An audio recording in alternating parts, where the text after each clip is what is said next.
Já está disponível o livro As Doutrinas do Inferno e Suas Manipulações Dentro das Igrejas. Adquira hoje mesmo.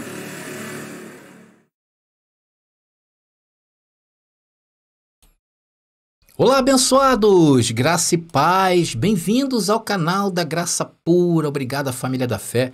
Estamos quase chegando a 24 mil, né? Se não me engano, acho que tem 24.850 por aí. Eu não vi hoje ainda, mas estamos quase batendo 24 mil, que é um número excelente, né, queridos? Vamos bater muito mais e isso é um fato.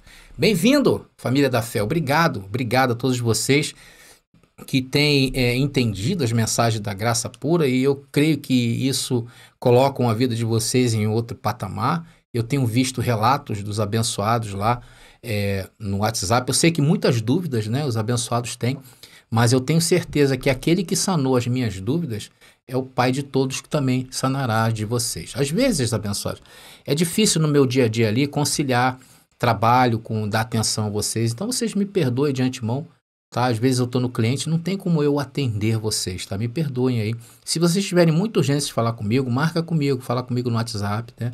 E tenha paciência. Tá bom, queridos? Um dia, quem sabe, aí a gente não vai estar 100% integral para vocês aí, né, queridos? Vamos aguardar, quem sabe aí mais para frente a aposentadoria vai me ajudar aí a estar mais tempo com vocês. E com certeza farei, porque eu amo todos vocês. Um beijo no coração de todos vocês. Bom, se você tem acompanhado as nossas mensagens, e as mensagens têm mexido com você no sentido positivo, porque às vezes o positivo ele pode vir até através de uma inquietação, né? Às vezes o positivo está vindo ali através daquela interpretação que vai fazer com que você busque a verdade.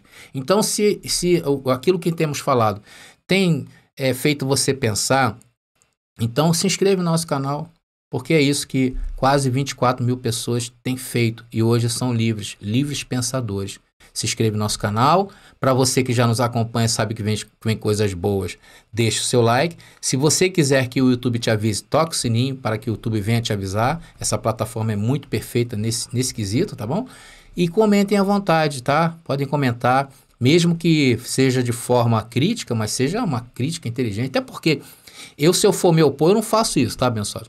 Eu não tenho esse hábito de chegar no canal de ninguém, ainda que eu não concorde, eu não falo. Simplesmente eu viro as costas e vou embora. Mas se você sente essa necessidade de falar, né, e criticar principalmente, seja elegante. Por quê? Porque às vezes uma crítica pode mudar a gente. Por que não, né, queridos? Nós não somos radicais a esse ponto de não revermos as nossas situações, a nossa visão e se encaixar naquilo que é correto. Mas seja elegante, comentem à vontade. E se você sentir vontade e desejo, compartilhem nas redes sociais que vocês pertencem. Bom, queridos, o livro está aí, tá? Um sucesso, glória a Deus, graças a Deus por isso. Me sinto muito honrado por todos vocês que têm procurado lá no WhatsApp. Vou colocar aqui onde a forma que eu passo para vocês como adquirir esse livro, tá bom, queridos? Muito obrigado aí a todos vocês. Eu tenho ouvido relatos de abençoados aí. Eu vou até pedir aos abençoados aí que têm lido, né? Se quiserem me relatar algo por áudio também no WhatsApp, eu venho e coloco aqui, para que isso se torne realidade, para que vocês vejam que as pessoas estão sendo alcançadas pela palavra em si. E esse livro é um registro de tudo isso que nós temos falado. E aí eu abordo a doutrina do inferno. E vocês vão ver que essa doutrina ela começou a atender a expectativa da própria pessoa. Porque foi isso que o sistema religioso encaixou as suas doutrinas, né? O povo abraçava, eu vou falar um pouquinho sobre isso. O povo abraçava a doutrina e aí era um pulo para que o sistema religioso transformasse aquele pensamento em uma doutrina da igreja que estamos vendo aí na Terra há 2000 anos. E assim foi sendo desenvolvida todo esse cenário cristão tradicional e que nós estamos vendo aqui que a maioria das suas doutrinas estão descontextualizadas com a Bíblia. E é isso que nós vamos ver a partir de agora. Bom, tá bom, queridos?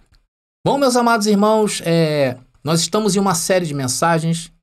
Nós estamos falando sobre um tema que é uma das bases da fé cristã. Nós estamos abordando a ressurreição dos mortos. E nós não estamos negando a ressurreição. Muito pelo contrário, nós estamos a afirmando. Nós não estamos contradizendo a palavra, como alguns podem pensar a julgar pelo tema das mensagens. Nós estamos mostrando dentro da Bíblia que isso já aconteceu de fato. E talvez você estranhe muito isso que nós falamos, porque você nunca ouviu nada igual. Mas nós estamos afirmando e o nosso compromisso é de te mostrar que já aconteceu, usando textos bíblicos, usando contextos bíblicos. E essa informação que a gente traz, ela vai na contramão daquilo que o mundo conhece sobre ressurreição, e principalmente no Brasil, onde esse tipo de assunto é muito novo. Porém, meus irmãos, hoje no mundo, aumenta cada dia mais pessoas que estão sendo iluminadas por essa palavra. Nos Estados Unidos, por exemplo, existem várias igrejas que creem no preterismo completo e já se reformaram. Hoje elas creem.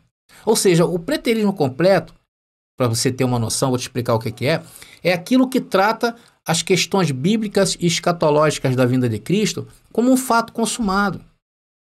Nós tratamos a Bíblia como um fato consumado. Então existem no Brasil hoje um movimento contrário a isto. Eles querem que vocês pensem que aquilo que nós falamos é heresia. Porém, se você continuar acompanhando as nossas mensagens, você vai entender tudo o que nós estamos falando. Por quê? Vamos buscar a resposta na Bíblia e no tempo certo. Se o cristianismo tradicional ensina que um dia haverá uma destruição total do mundo, né? O mundo cosmo, né? Ou seja, a Terra vai deixar de existir, nós pregamos e ensinamos ao contrário, que a Terra nunca será destruída. Se lá eles ensinam que haverá a ressurreição dos mortos, né? Em um corpo igual ao de Jesus, futurizando isto, eles caem em erros. E um dos maiores erros em falar isto é que quando Jesus se apresentou ressuscitado, ele mostrou as chagas. Então, os corpos que forem ressuscitados terão de ser iguais ao de Jesus. Você já imaginou quantos corpos que morreram mutilados? Como ficariam estes? Isso é totalmente um absurdo sem fundamento. Agora, se nós falamos que já houve uma ressurreição dos mortos, nós temos que encontrar na Bíblia e mostrar que isso já aconteceu. E é isso que nós estamos fazendo nessa série. Nós estamos tratando do tema ressurreição dos mortos. E hoje eu vou te mostrar quem foi o público-alvo dessa ressurreição e eu vou te mostrar na Bíblia. Tá bom, meus queridos? Vem para a graça que eu te explico.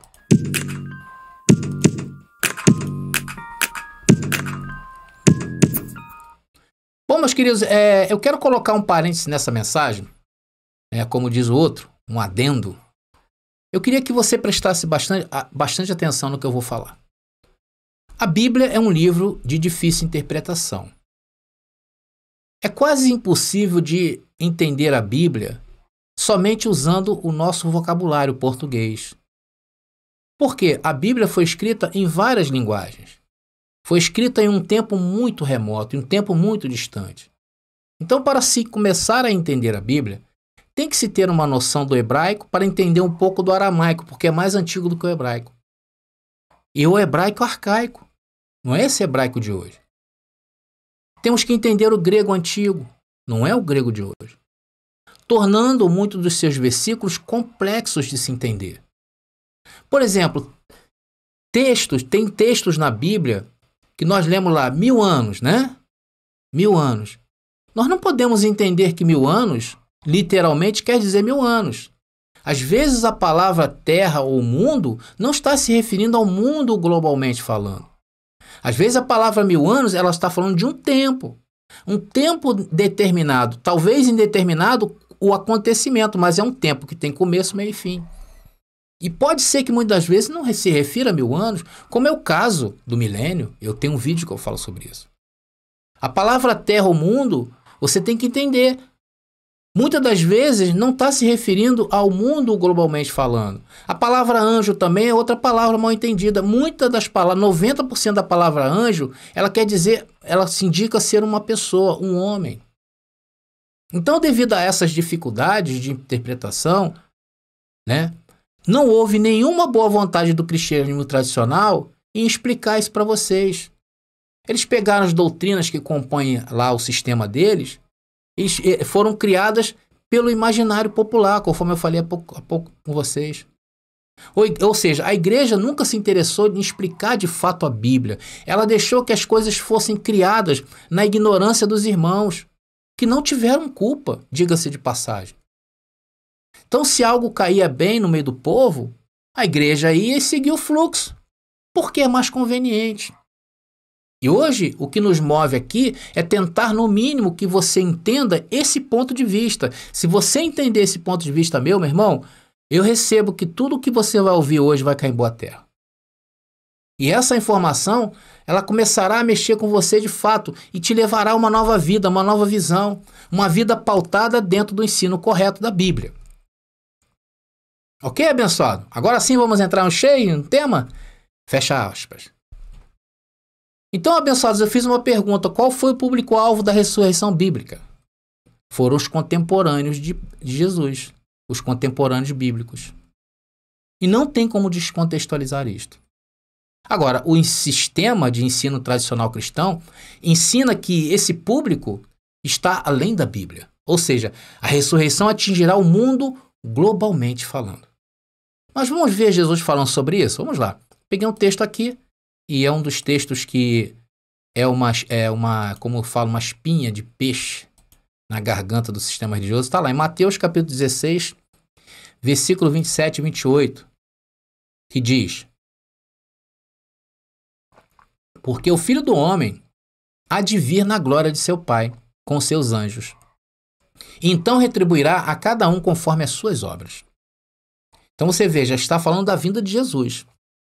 E aí, como diz, né, retribuição, a gente entende que é um juízo final. Um juízo.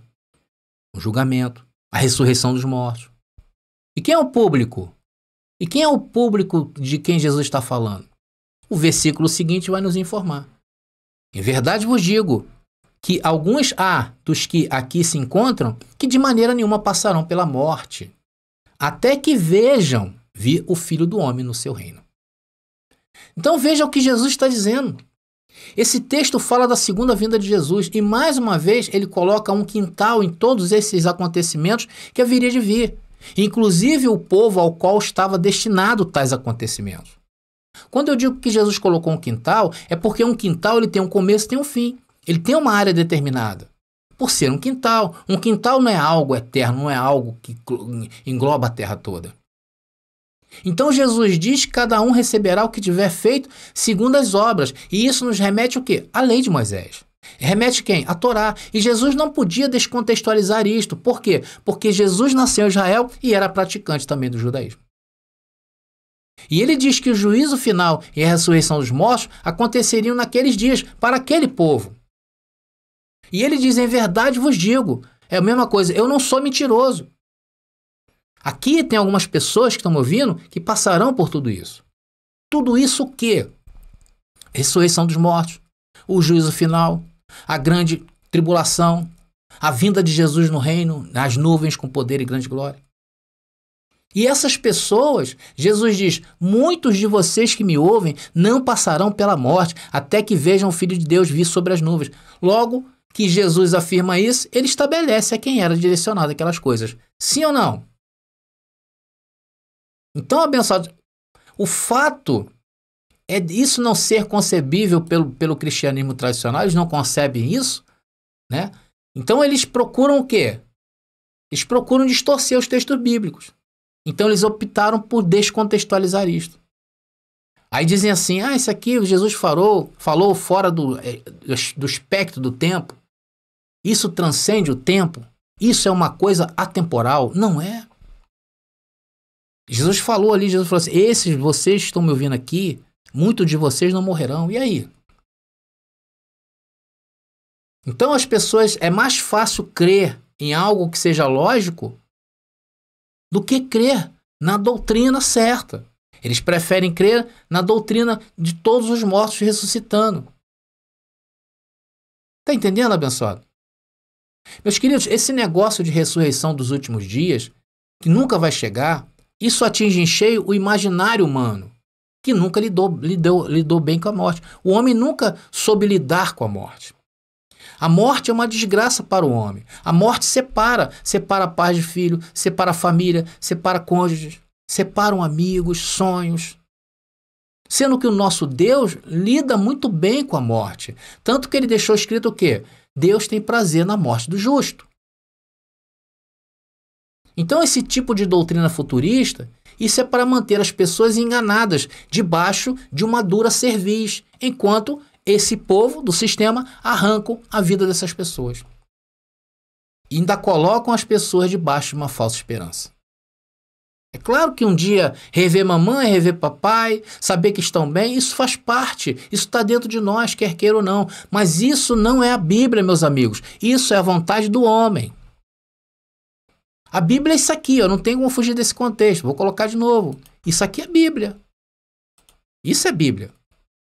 E Jesus não é mentiroso, ele falou a verdade. Agora vamos examinar o segundo texto dessa mensagem, que se encontra em 1 Tessalonicenses, primeira carta de Paulo aos Tessalonicenses, capítulo 4, versículo 16 e versículo 17, que diz: Porquanto o Senhor mesmo, dada a sua palavra de ordem, ouvida a voz do arcanjo e ressoada a trombeta de Deus, descerá dos céus, e os mortos em Cristo ressuscitarão primeiro. Qual o cenário que imaginamos aqui? Trombeta soando, a manifestação em poder, os mortos ressurgindo. E no verso 17, Paulo diz, contextualizando dentro do que Jesus falou, diz para quem seria aquilo, ou seja, o público a quem estava destinado a ressurreição. Está ali, olha. Depois nós... Paulo não faz uma referência a um tempo qualquer no tempo, tanto que o texto continua, acompanha aí. Nós, o que? Os vivos, os que ficarmos, primeiro os ressuscitarão, depois nós, os vivos, seremos arrebatados juntamente com eles, entre nuvens, para o encontro do Senhor nos ares. E assim estaremos para sempre com o Senhor. E se você observar, depois você leia os versículos 13, 14 e 15, você vai ver que Paulo está tratando da ressurreição dos mortos e que ele não está contradizendo o que Jesus falou. Por isso que tudo que estudarmos sobre a vinda de Jesus, querido, eu tenho falado isso, não podemos descontextualizar com o que Jesus falou, que seria para aqueles dias. O que Jesus disse em Mateus, que acabamos de ler, que muitos dos que estavam ali vivos não morreriam sem ver a vinda de Jesus nos ares, Paulo não pode descontextualizar Jesus. E nem muito menos nós faremos hoje. Mas o cristianismo tradicional chama Jesus de mentiroso a todo momento. Vocês veem os comentários que eles colocam aí no canal?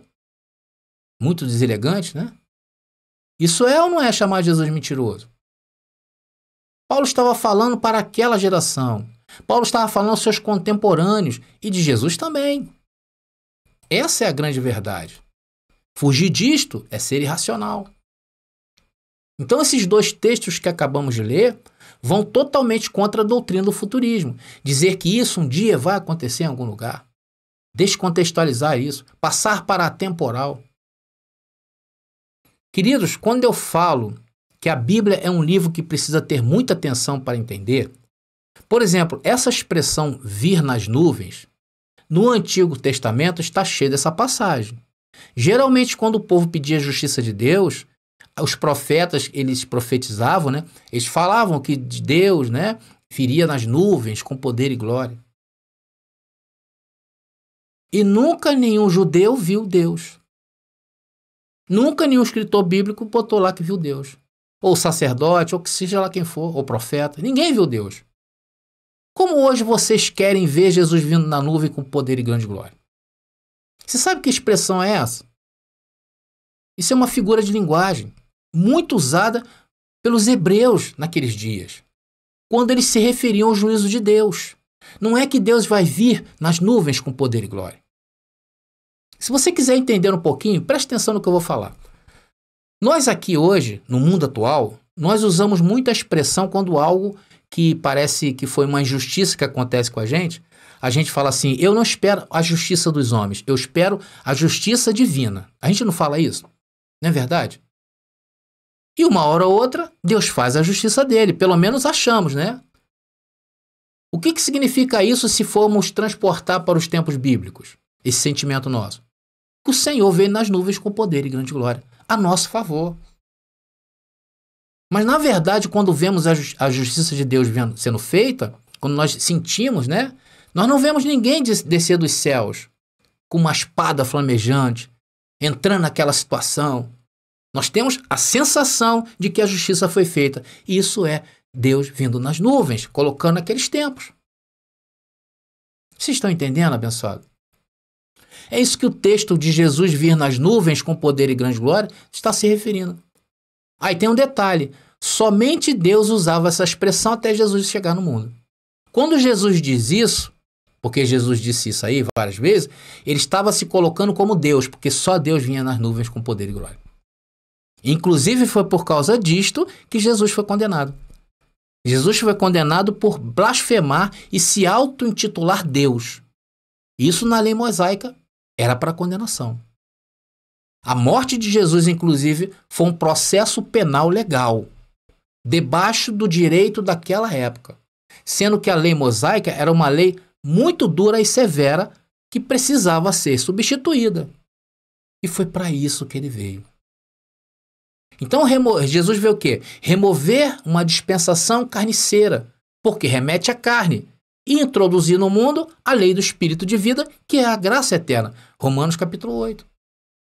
Então esses dois textos que lemos, eles estão o quê? Em conformidade. Ele está refutando a ideia de uma ressurreição de corpos em um futuro indeterminado. Isso é trair os textos bíblicos. Agora os desonestos o que fazem? Traem a todo momento. Foram desonestos conosco. Isso foi, meu irmão, para o primeiro século. Não podemos crer em outra coisa. Esse era o público-alvo da ressurreição. Então vamos supor, queridos, vamos supor aqui que o sistema religioso esteja certo nas suas doutrinas. Então, a partir de agora, essas pessoas que Jesus disse, né? Que Jesus diz lá, elas têm que estar vivas em algum lugar, sim ou não? Se Jesus ainda não voltou, se não há ressurreição dos mortos ainda, aonde estão aquelas pessoas que Jesus falou que estariam vivas quando ele voltasse? Aí você pode dizer assim, mas André, lá quando Paulo escreveu lá os Tessalonicenses, parece que diz outra coisa. Mas não é, Paulo diz outra coisa. Esse deixou de ser seguidor de Cristo e segue suas ideias. Se Paulo está contestando o que Jesus falou, Paulo deixou de ser seguidor de Cristo. Mas André, é porque Jesus se referiu à queda de Jerusalém e Paulo fala de um outro tempo. Isso não é verdade, meu querido. A Bíblia não fala de duas ressurreições. Não fala. A Bíblia não fala de uma terceira vinda de Jesus. A Bíblia não condiz com nenhuma dessas doutrinas de pessoas desonestas. E os dois textos evidenciam o mesmo momento. Aqui não há separação de dias nem de século. Tudo está dentro daquele contexto, dentro daquele século. E nós não podemos admitir tais fatos fora desse contexto. Meu querido, até poderia, dentro desse contexto, né? Alguns que estavam vivos ali naqueles dias que ouviram Jesus falar lá em Mateus, poderiam estar ouvindo Paulo em Tessalônica. Concordam? Só que trazer isso para os dias de hoje, não. Por isso que Paulo fala, ou seja, nós os vivos, os que ficarmos, isso naqueles dias, entre 50 e 51, que foi escrito a carta de Paulo aos Tessalonicenses. Ou seja, no contexto daquela geração. E que isso não demoraria 2000 anos. Isso contando que se fosse hoje o dia final. E que a ressurreição ocorresse agora, nesse momento. Então acreditar nisto é um engodo, queridos. Paulo foi bem claro, 1 Tessalonicenses, capítulo 4, versículo 17. Está aí o que Paulo falou, olha. Está aí, queridos. Isso de maneira nenhuma pode dar ideia de um tempo infinito, um tempo infindo, de um tempo solto no tempo, algo atemporal. Estão entendendo, abençoados? Então, amados, vimos nessa mensagem dois textos bastante expressivos que detalham o tempo em que isso aconteceria. A ressurreição dos mortos, ou seja, não seria para os dias de hoje. E descontextualizar isto é uma tremenda ignorância. Isso só é cabível se nós encontrarmos alguém vivo daqueles dias que ouviram Jesus falar ou também que ouviram Paulo falar. Aí a gente vai dar o braço a torcer. Então, mais uma vez, o público da ressurreição dos mortos dos últimos dias foram os judeus, tanto os tradicionais como também os judeus cristãos que foram prestar conta ali no primeiro século. Então, queridos, assim estamos encerrando e mostramos para vocês todos, biblicamente falando, que o público-alvo da ressurreição dos mortos nada tem a ver com os dias atuais. Tá bom? Continue acompanhando as nossas mensagens aqui, acompanhe as nossas próximas mensagens, que vamos continuar tratando desse tema tão empolgante que é a ressurreição dos mortos. Se você não entendeu, veja de novo. Se você quiser se manifestar comentando, ou para acrescentar algo, ou mesmo para discordar, fiquem à vontade. Só que façam com conteúdo e educação, que serão bem-vindos, tá bom? Para você que ainda não se inscreveu no nosso canal, curta aí as nossas mensagens, se inscreva no nosso canal, curta as nossas mensagens e compartilhe também os nossos vídeos. Bom, queridos, eu vou ficando por aqui. Graça e paz aí. E até a próxima mensagem. Já está disponível Doutrinas do Inferno e suas manipulações dentro das igrejas. Adquira hoje mesmo.